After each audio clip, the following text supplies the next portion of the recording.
Hello guys, जय श्री राम। तो मैं आप लोगों का स्वागत करता हूं अपने इस चैनल पे इस नई वीडियो के साथ, जिसमें आज अपन बात करने वाले हैं कि भाई साहब जेईई मेन का पेपर कैसा आएगा। सर जेईई मेन का एक्सपेक्टेड पेपर कैसा होगा, मतलब किस सब्जेक्ट का क्या लेवल होगा, टफनेस लेवल, समझ रहे हो।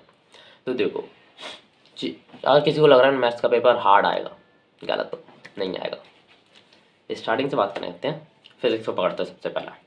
देखो फिजिक्स का सीन क्या है ना सर, फिजिक्स में आपको फॉर्मूलेज वगैरह सब याद होने चाहिए, कंसेप्ट होगा, छोटे छोटे कंसेप्ट से वो देखो फिजिक्स का यार वो कैसा पेपर बनाएंगे, वो बनाएंगे छोटे छोटे कंसेप्ट को पकड़ के क्वेश्चन बनाएंगे। छोटे कंसेप्ट को आपको ना भूलना नहीं है कुछ, और ना फिजिक्स का पेपर इजी और इजी टू मॉडरेट रहेगा, कंफर्म है। और जहाँ तक है इजी रहेगा फिजिक्स का पेपर, समझ रहे हो, यही रहेगा इजी और इजी टू मॉडरेट, बस आपको फॉर्मूले वगैरह नहीं भूलने। अगर मैं बात करूँ उसकी केमिस्ट्री की, तो भाई साहब देखिए केमिस्ट्री का सीन क्या है ना, केमिस्ट्री रटने का सब्जेक्ट है, रटने का बोलते रटने का है भी रटने का। रटने में क्या है, उसका पेपर जो है इजी टू मॉडरेट चला जाएगा कहीं ना कहीं। अगर ऑर्गेनिक का लेवल, अगर मेन जो पेपर मतलब केमिस्ट्री का पेपर जो डिसाइड करेगी वो ऑर्गेनिक का लेवल कर देगा, समझ लो। इनऑर्गेनिक भाई, इनऑर्गेनिक तो पूरी की पूरी एनसीईआरटी से दे देंगे ना वो। आपका जो पेपर का लेवल होगा वो कहीं ना कहीं ऑर्गेनिक ही डिसाइड करेगी, और ऑर्गेनिक वो मेरे हिसाब से इजी से मॉडरेट के लेवल पर देंगे। तो इन फिजिक्स और केमिस्ट्री का सीन क्या रहेगा मैं आपको बताऊँ। फिजिक्स में कोई एक सब्जेक्ट इजी और एक सब्जेक्ट इजी टू मॉडरेट, ये रहेगा। टफ का चांस ही नहीं है, टफ होगा ही नहीं, लेंदी नहीं होगा, समझ, भूल जाओ। इजी और इजी टू मॉडरेट में ही पेपर चलेगा, और इन दो ही सब्जेक्ट से आपको अपने मार्क्स बढ़ाने हैं। इस बात को अपने भेजे में डाल दो, ठीक है, भेजे में डाल दो इस बात को। अगर डाल लोगे तो बहुत फायदे में रहोगे, सच्ची बता रहा हूँ। सिर्फ यही दो सब, मतलब यही टफ जा ही नहीं सकता इसका पेपर इन दो सब्जेक्ट में। अगर मैं मैथ्स पे पहुंचूं, मैथ्स का पेपर किसी को लग रहा है ना सर तूफानी आएगा, हार्ड आएगा, नहीं आएगा भाई हार्ड, सच्ची बता रहा हूँ, हार्ड नहीं आएगा।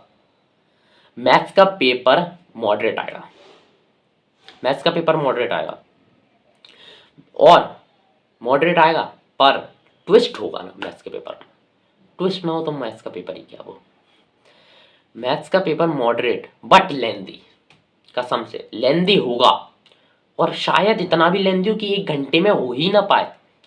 तो आपको भाई एक स्ट्रेटजी की पेपर कैसे अटेम्प्ट करना है, इसकी मैं आखिरी टाइम पे बना दूंगा एक वीडियो, भाई आपको पता रहे कि मतलब कौन से सेक्शन को किस किस टाइम के हिसाब से बांटना है, कि आपको वहाँ का टाइम चुरा के अपने मैथ्स में ऐड करना पड़ता है, या ये दिमाग में डालना अपने, ये करना पड़ता है आपको, कोई आपको दूसरे सब्जेक्ट का टाइम चुरा के मैथ्स के पेपर में डालना पड़ता है, तभी आप मैथ्स का पेपर कर पाओगे। क्योंकि मैथ्स का पेपर कभी कभी इतना लेंदी हो जाएगा कि आप वो 1 घंटे में कर ही नहीं सकते। आपको उसके लिए 1 घंटा 10 मिनट 15-20 मिनट देने पड़ेंगे, समझ लो, एक सवा घंटा लग जाएगा मैथ्स के पेपर में। और मैथ्स का पेपर लेंदी चल रहा है, अभी जो ट्रेंड चल रहा है मैथ्स का पेपर लेंदी ही जाएगा, टफनेस की तरफ तो वो जाएंगे ही नहीं। मॉडरेट रखेंगे पर लेंदी रखेंगे, क्योंकि उनके पास यार क्या करेंगे वो टफ बना के, समझ लो, क्या ही कर सकते हैं वो। फिर केमिस्ट्री में उनके पास ऑप्शन नहीं है कि वो टफ बना दें, इनऑर्गेनिक को बना नहीं सकते, इनऑर्गेनिक पूरी है। फिजिकल में न्यूमेरिकल, और अगर वो बनाना चाहे, वैसे तो मैंने जो बोला कि यही ट्रेंड रहेगा। केमिस्ट्री में ऑर्गेनिक पर डिपेंड कर जाता है पूरा सब्जेक्ट, मतलब टफनेस लेवल, और फिजिकल पे थोड़ा बहुत, पर ऑर्गेनिक मेन रहता है। तो ना मैंने जो बोला आपको, फिजिक्स और केमिस्ट्री में से कोई एक सब्जेक्ट इजी रहेगा और एक सब्जेक्ट इजी टू मॉडरेट रहेगा, टफ कोई नहीं रहेगा, लेंदी कोई नहीं रहेगा, ठीक है, इस बात को ध्यान रख लो।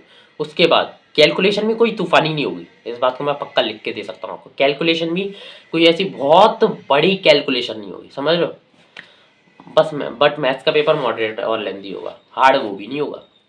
तो भाई जो मैंने बताया बस ऐसे यही आपका पेपर होगा, इसी को सोच कर अपने आगे के कुछ दिन तैयारी करो, अच्छे से झोंक दो अपने आप को भाई, पेपर देने का मज़ा आ जाएगा आपको, समझो, बताते यार उनसे फॉलो करते जाओ। और यही माइंडसेट रखना भाई, ऐसे ऐसे पेपर आएगा, मुझे मैथ्स कि ना, मैथ्स के फिजिक्स के पेपर में कुछ भूल ना जाऊँ बस, केमिस्ट्री के इनऑर्गेनिक के पार्ट में मैं कुछ भूल ना जाऊँ, यहाँ भूल गया तो मैं गड़बड़ कर बैठूंगा। क्योंकि केमिस्ट्री में ना बच्चे हालाल ना आएंगे नंबर, केमिस्ट्री में तो ज़्यादातर बच्चों के ज़्यादा आएंगे। तो अगर आपने वहाँ एक भी गड़बड़ किया ना तो आपकी रैंक में बहुत बहुत कम हो जाएगी। तो मैथ्स का पेपर मॉडरेट और लेंदी हो तो उसमें ज़्यादातर बच्चों को कम नंबर आएंगे, और कुछ बच्चे होंगे जिनके ज़्यादा आएंगे। तो अगर आपने मैथ्स में एक नंबर एक क्वेश्चन भी एक्स्ट्रा सही कर दिया तो आपकी उसमें रैंक बूस्ट हो जाएगी, या फर्क पड़ जाता है इन दोनों में।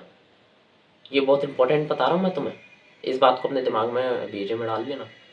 बहुत इंपॉर्टेंट टिप थी ये, समझ रहे कि कहाँ से कहाँ पर रैंक वेरी होगी आपकी। तो ठीक है भाई, यही एक तो भाई मेरी आवाज़ गला दोनों थोड़े जा चुके हैं, एडजस्ट कर लिया ना वीडियो में, अभी बात नहीं बता रहा हूँ। तो भाई थोड़ा एडजस्ट कर लिया करो अभी कुछ दिन, ये सही हो जाए बस। हाँ, आशा करता हूँ, प्रे करता हूँ। और इस वीडियो करते हैं भाई यहाँ पर एंड। ऐसी वीडियो मैं आप लोगों के लिए अभी रोज़ रोज़ डालता रहूँगा जो आपके पे मैं आपको मदद करे। तो ओके बाय, जय श्री राम।